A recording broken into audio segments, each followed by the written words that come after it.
makakasapok ako sa mukha ng basher. Alam mo yung mga basher na yan, blapper lang yan. Hindi niya kaya magpakita. Hindi kayang magsabi ng tunay na identity. Bakit? Takot. Yun. Takot.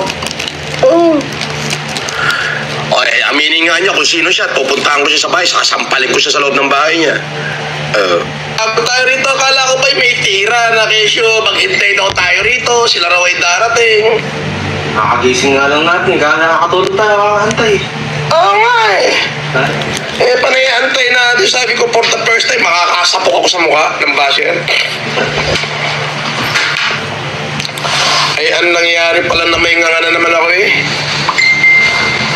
Oo, masarap ang rito, ang highball. Masarap ang haibo-haibo. Kain-kain, buffet-buffet, maya-maya. Pwede naman tayo magpa-deliver.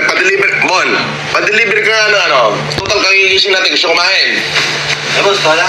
Pa-deliver tayo rin ipa-deliver mo lahat ng masarap na gusto mong ipa-deliver. Walang bayad, gagamitin lang natin yung Diamond Card.